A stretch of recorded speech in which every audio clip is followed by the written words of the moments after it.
the mountain touches the valley, all the clouds are taught to fly. Thus our souls shall leave this land most peacefully. Though our minds be filled with questions, in our hearts we'll understand when the river meets the sea. Hey everyone, welcome back to Christmas in July. Welcome to the first review of Christmas in July. So for the first episode, I thought a lot about what I wanted to do. I knew I wanted to do something by myself, but I wasn't sure if I wanted to do something that I'd seen a lot or if I wanted to do something new. And I'd heard for years about something called Emmet Otter's Jug-Band Christmas.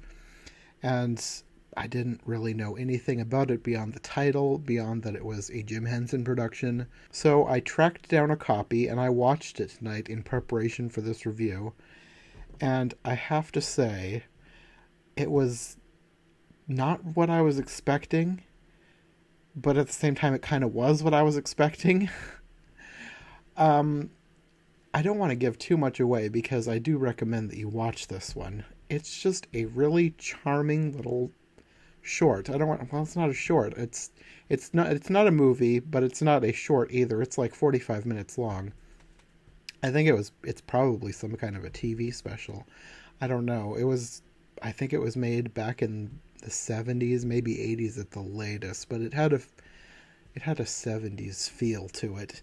It's one of those things where it kind of made me feel like I was having nostalgia, except I didn't grow up with this thing. There's nothing in it that could really give me nostalgia. Well, I take that back. There is one thing. There's a song in this. I'm probably just going to keep calling this a movie. There's a song in this movie that maybe it's from this. I had never heard this other than my mom has a Muppets Christmas CD, John Denver and the Muppets. And there's a song on that CD, I think it's called When the River Meets the Sea, something like that. That song is in this movie, and it's not the same version that's on the John Denver and the Muppets CD, but it's so charming. That's probably one of the things that really led to me feeling nostalgic, because that CD was basically... that was Christmas when I was a kid. When that CD came out, it was Christmas time because we listened to that every year. I mean, it's such a good album. I feel like I should do like an album review of that CD because it's such a good Christmas CD. But that song, When the River Meets the Sea, there's just something about it. It's so, I don't know, nostalgic, charming, old-fashioned. It kind of has a feel of like a quiet hymn, but it's not a hymn, but it has that same sort of feeling. I don't even know how to explain it. You just have to hear it. It's such a good song. And I love that was in here. I don't know if it came from this special or not, but wherever it came from, I love it. And there's a lot of music in this. This is a very musical production, like most Muppet things, but it's like really eclectic music, like most Muppet things. There's songs that feel like this, and of course Jug-Band is in the title, so there is Jug-Band music. There's even a big rock number that closes out a talent show that I was not expecting, but it made perfect sense in context. Like I said, it's nothing that I expected, but everything that I expected, because I expected a Muppets production, and that's what I got. The story was told in ways that I was not expecting it to be. It's about a pair of otters, a mother and her son. The dad has died, apparently. There's a lot of actual legitimate emotion in this, because they're talking wistfully about the father who has passed away. And this mother and son otter are like super poor. The mother washes clothes for a living, and the son does odd jobs, and people around the town treat them terribly and don't give them what they're owed, and basically they're just scraping by.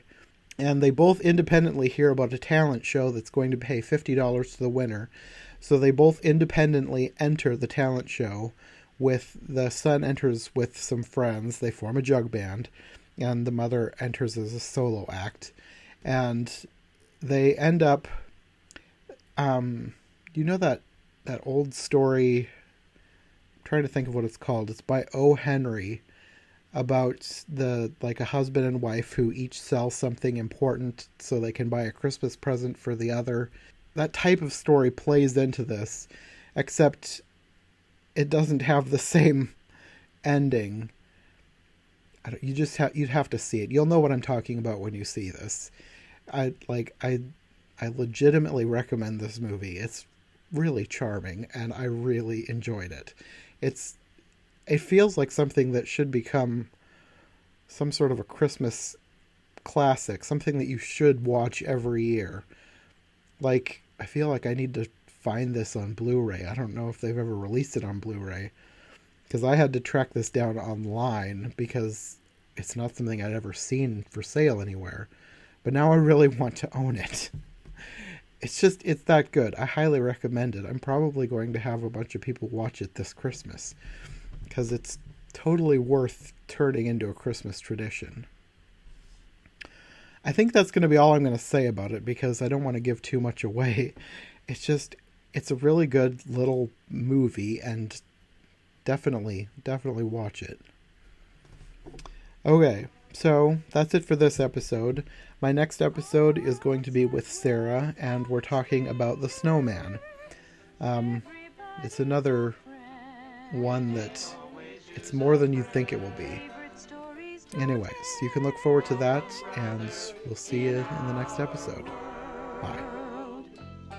Gee, Ma, that sounds fun. It sure does, Emmett.